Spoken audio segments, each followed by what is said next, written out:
Hello, this is Joe Rowan. This is installment number 3 of a, many part documentation of me building a musical instrument with the generous funding of the Indiana Arts Commission. If you've seen nothing so far, I've got this giant frame from a drum here, and I'm going to make this into some kind of musical instrument and perform it for the good folks of Indiana. So what's going to happen now is I'm going to cut the face of the instrument out of this sheet of plywood and then get ready to affix it to the instrument. So that's where we are now, and here we go.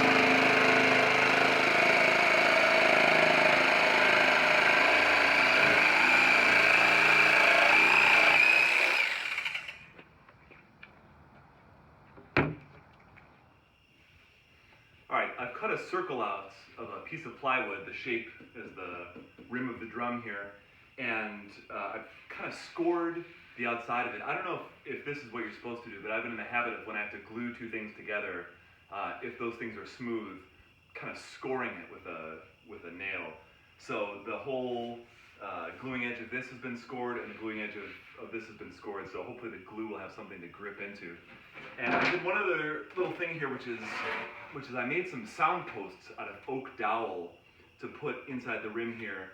And on a violin or a cello, there's something called the sound post, which is a kind of a rod of wood between the face of it and the back that keeps the violin or cello from sinking in under the pressure of the strings. And I've seen this happen. I have an instrument that didn't have a sound post, and basically the strings just squashed the instrument inward. So hopefully these posts will be enough to keep the face of the instrument from getting squashed too far in. All right, and with that in mind, it's time to glue these things together. So I'm going to put a pretty generous bead of glue around the rim.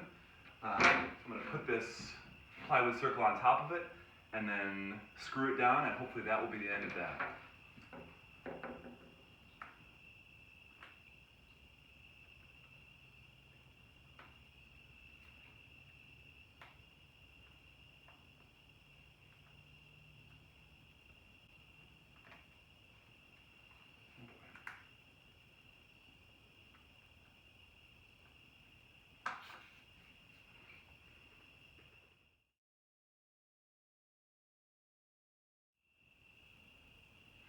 All right, and with any luck, this will be the last time we see the inside of this, because hopefully this glue job is a one-time event. We never have to do this again.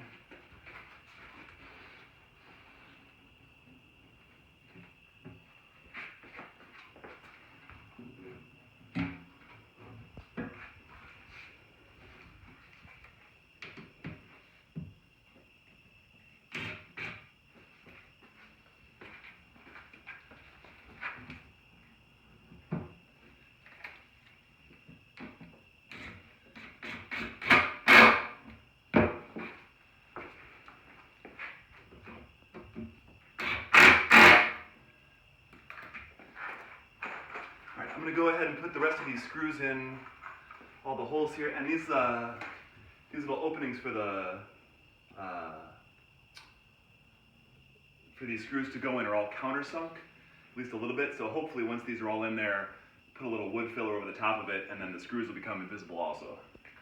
So I'm going to put some screws in this, and then let this dry for a couple days, and then we'll move on.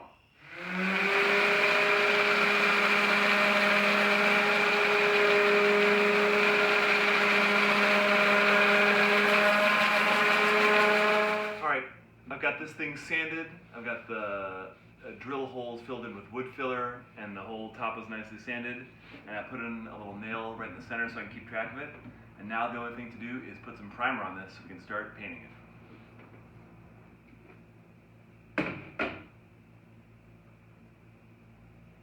All right, here goes nothing.